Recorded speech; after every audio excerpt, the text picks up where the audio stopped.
We're definitely in the season of predictions and what's going to happen because we're only days away from the 53-man roster. Rod Woodson, who we spoke about earlier this week because he said live during that preseason Cowboys game that Lamar Jackson wouldn't be able to beat the 2000 Ravens defense. We debated that already earlier. Go back and check that if you want. But Rod Woodson went on the Rich Eisen show. This topic did not come up. He was not asked, or maybe they agreed not to be asked about his response to Lamar being like, what? Yeah, I could beat you guys. I'm not just going to stand there and get hit. So they avoided that question. However, I thought that Rod nailed it on the head when he was talking about what we don't want for Lamar Jackson's legacy. And I think we can all be on the same page about this because what it is now and what it could be in a good way or what it could be in a bad way. And he's going to talk about how we can prevent what we don't want Lamar Jackson's legacy to be. So we'll start on this. And they were talking about how they can overcome the hump in the postseason. And that's where he kind of went on a little tangent on Lamar Jackson's legacy. Something happens. The ball pops loose. And Zay Flowers looks like he's going in for a touchdown. I don't know if you guys can see it. Let me see if I can bring it in there better. Sometimes StreamYard does that. Here we go. It always seems that something happens in January. Something happens. The ball pops loose. And Zay Flowers looks like he's going in for a touchdown. Oh, ball comes out, for instance. Right. How do you coach again? How do you coach a team to not have that, right? It just seems like it's karma. Or I don't know what it is, but how do you I don't want to call it karma.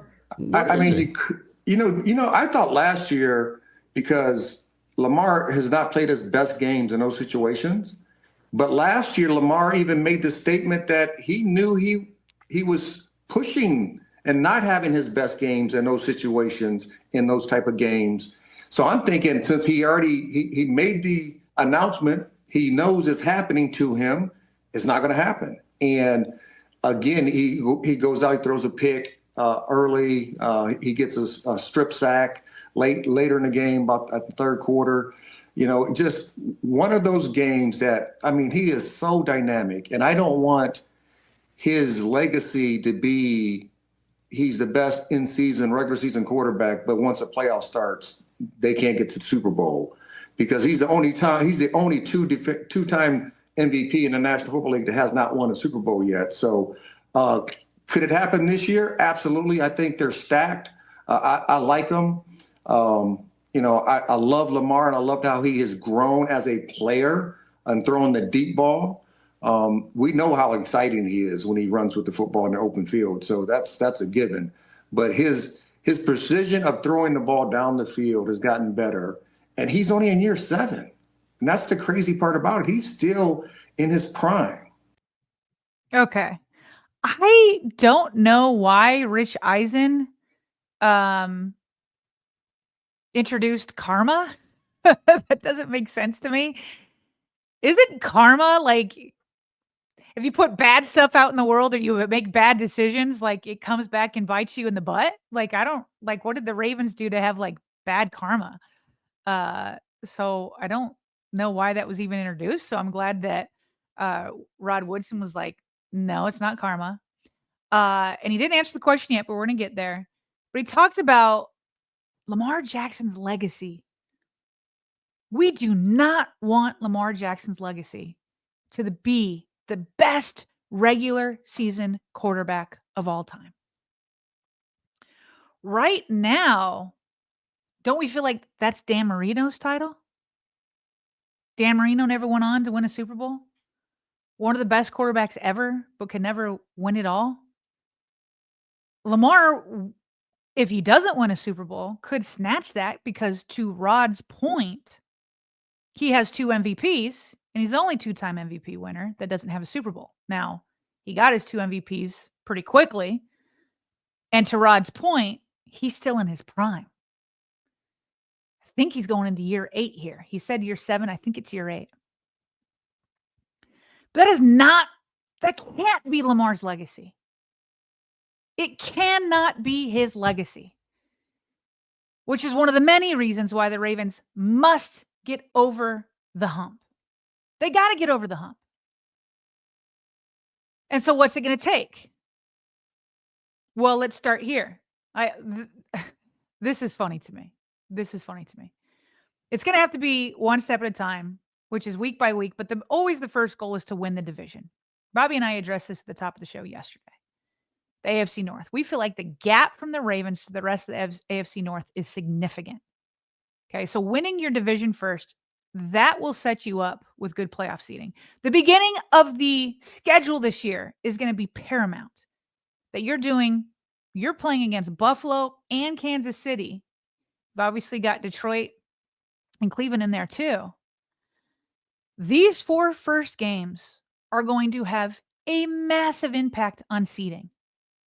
I know the Ravens believe, and I share this belief, that had they had better seeding and played that Buffalo Bills game in Baltimore, you can never prove this. It's just a hypothesis, but I believe they would have won it in Baltimore. I believe that. The Ravens now have twice been knocked out of the playoffs while playing in Buffalo. And this year, if I understand correctly, they're closing down their stadium. This is the last year they're playing in their current stadium. They've been building another one. I do not want to go up to Buffalo, say like it's in the divisional round, and maybe they have to go to KC in the AFC Championship game, or the Ravens do. I do not want potentially the last game in the Bills' current stadium to be against the Ravens. It's too much motivation. So the first part of these first 4 games is going to be massive on the seeding. If Buffalo and KC and the Ravens are all in the same kind of bucket, close to the same bucket when it comes to their records, these head-to-head matchups are going to be massive. So you want to get seeding, but before that, you want to win the division. This was funny. Rich Eisen's question to Rod Woodson about the division and his answer made me chuckle. The biggest threat to the Ravens in the AFC North is? I don't think there is one. Okay, now. Hold on, let me just play that again. There's a pause. Who's the threat, Rod? I don't think there is one. Okay, now. Okay, now he did go on and say that he thinks that the Steelers are going to be better than people are giving them credit for. I hear him. Obviously, their defense is always legit. It's always one of the best defenses in the league. But he went on to say that it was like, if the offensive line can protect Aaron Rodgers can still sling the ball. So that's the big if, okay? But how funny was that? Who's the biggest threat? I don't think there is one. Okay.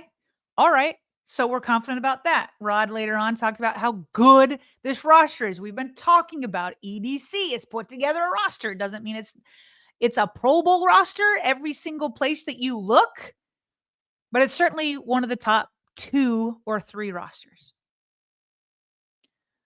But so it was last year too. So what is it going to take to get over the hump? Well, let me play a clip from Mike Mayock. He was on the Glenn Clark show.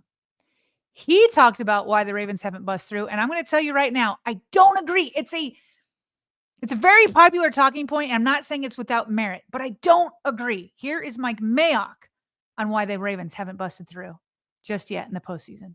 A la Peyton Manning once upon a time. At some point, you're going to bust down the door, you're going to win a Super Bowl, or how might this affect an organization going through these frustrations?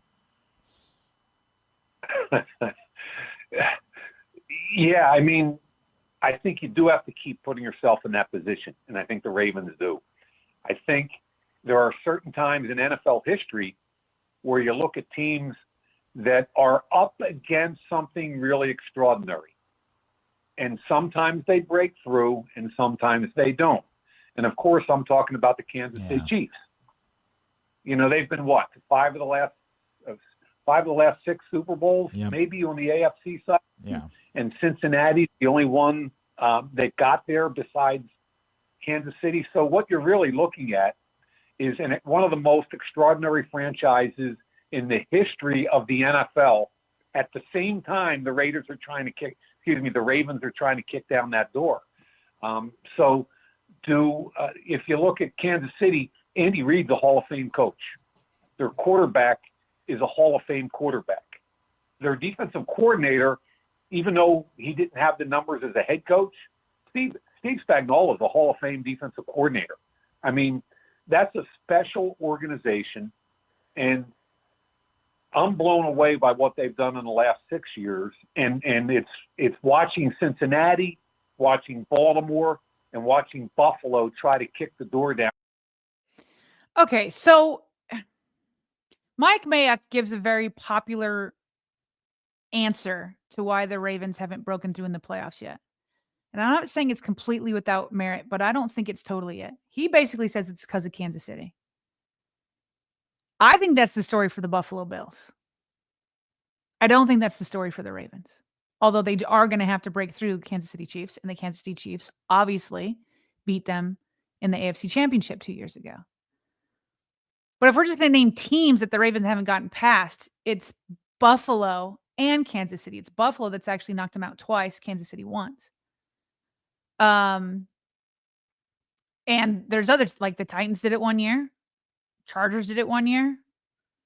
I think those are the five times in the Lamar Jackson era. It's not that, though. Maybe it could become that. But you guys know this. You guys know this. We have not seen the Ravens play their best ball in the games that they lose. When Josh Allen and the Buffalo Bills have gone up against Patrick Mahomes and the Kansas City Chiefs, it's like, dang, Josh Allen put everything on the line. He played super well, and he still couldn't beat the Chiefs. The Buffalo Bills did so much right, and they still couldn't beat the Chiefs. That's the answer for the Buffalo Bills. They've done everything. They played to close to the best of their ability, and they just couldn't overcome the Chiefs. That is not the Ravens story. That's not it. The Ravens story is not playing up to their potential, not playing up to their ability in the postseason. Now, if we get to the point where the Ravens play their best game and then the Chiefs still win, then I would say Mike Mayock is correct. But I don't think that's it. It's the Ravens not matching their play in the postseason to the regular season. I think there are two things to that. First and foremost, just to be Captain Obvious here, but because the offseason is so long, different narratives come in like this one. Honest to goodness, stop turning the ball over. And defense, get a couple of takeaways. Like, it doesn't make it doesn't make good TV. It doesn't make good radio. But if we're just being like basic and talking about the very reason that's staring us in the eye, it's the turnover margins. The offense turns it over too much. The defense doesn't turn it over enough. How many turnovers did the defense force last year in the playoffs? 0. And Zach Orr, the defensive coordinator, talked about that. He said, we can't do that as a defense. That can't be our standard. We got to get the ball back in Lamar Jackson's hands. Marlon Humphrey has been pushing this narrative all offseason. We got to get the ball more. And the good news is, as Cordell just mentioned, he said he's never seen the defense get as many picks as he's seen them do in this training camp. In all the years that he's covered the Ravens. He's never seen the defense force this many turnovers. So hopefully that goes into the regular season and then the postseason. Then on the flip side, it's the turnovers. And we've seen, yes, Lamar Jackson turn the ball over with fumbles. We've seen some interceptions, which is crazy because he only had 4 interceptions the entire regular season. We've seen Zay Flowers get the ball knocked out of his hands at the goal line against the Kansas City Chiefs. We've seen Mark Andrews get the ball punched out when he was midfield, caught the ball on the run and decided to run horizontally instead of vertically and got the ball punched out. How do we not say it's turnovers? Now, what's the cause to having so many turnovers when you had fewer in the regular season? That could be debated a little bit more. And this is where I think Rod Woodson is probably onto something, where he feels like there needs to be bigger, louder voices on offense that can really galvanize the guys when they're in the playoffs. 2 years. How do we deal with this, Rod? And I don't want to say they don't have leaders, because I think they do. Mm-hmm. But the times they've won the Super Bowls, I mean, Ray was that, that alpha guy in the locker room on the sideline. And I think something like that has to happen somewhere along the line during these type of games. Somebody has to rally the troops. It always can't be the coaches. It can't be the coaching staff. It can't be the head coach. It has to be the players that rally themselves on the sideline or talking to themselves on the sideline. And Lamar's not an outgoing spoken person in a sense like that, right? But he is a leader. And for me, I think we need another guy on that offensive side to be more vocal, along with Lamar. Defensively, we know Rowe is there. Right. They got some players. We know Kyle Hamilton, even though he's young, yes, people are going to listen to him because he is a player. Right. So they have the pieces to the puzzle on that defensive side. I just think they need another voice on the offensive side to go along with Lamar during the games. Yeah, so that I can get on board with. Like, to me, the reason why the Ravens haven't gotten over the hump is because of the Ravens. I'm not blaming the Kansas City Chiefs, and I don't think the Buffalo Bills are that much better. I just don't. Turnovers and mental preparedness. They've been talking about it. Odafe always said that we got to tell ourselves that we're enough. And what's funny is, like, I don't even know. They added that voice to the defense with Jair Alexander. And they do have Derrick Henry for sure. But Derrick Henry's not a loud guy either. He's not a loud guy either. And so one of these young guys, like, will Zay Flowers talk more? Rashad Bateman's not a big talker either. Mark Andrews isn't like the biggest talker. Is it Isaiah Likely? Is it Zay Flowers? Is it, like, I'm trying to think of somebody along the offensive line, like a Marshall Yonda that used to do it. Like, who's going to be yelling? Zay Flowers actually was on The Lounge, the Ravens podcast they posted today, and he talked about Lamar as a leader and speaking up more and all that kind of stuff. And we have been hearing the reports that Lamar is speaking up more. Listen, Lamar, we know you lead by example. We love that. And we know you are getting more vocal.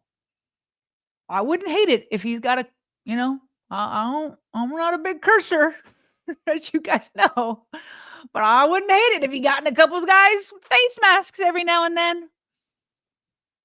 Kind of rally the troops. Derrick Henry, you're a future Hall of Famer.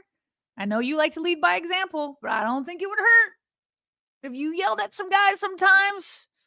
If you need to get after some of the offensive linemen, if you need to get after whoever you need to get after. But I think Rod is right. I think it'd be good to have more swagger, more talk, all that kind of stuff, just to show, hey, they're not going to get in our heads because we have the talent. We have the talent. So, but I think sometimes the answers are just simple. Don't press too much. Don't turn the ball over. If you need to start slow and have a couple of punts, I'm okay with that. That's better than turning the ball over, right? At the 50 or at the 40 on either side. So I'm not here to just blame Kansas City. I think the Ravens can beat Kansas City. You're telling me if the Ravens put in their best game, if the Ravens met Kansas City in the AFC Championship game, and they put together their best game, you don't think they can beat Kansas City? Buffalo's put in their best game, and they've fallen short. I don't think that's the Ravens' issue. The Ravens are the Ravens' issue. And I like what Rod is saying there. Get some voices in there. Get another voice with Lamar. Lamar himself can speak up a little bit more. If you need to get in people's faces, I'm not against it.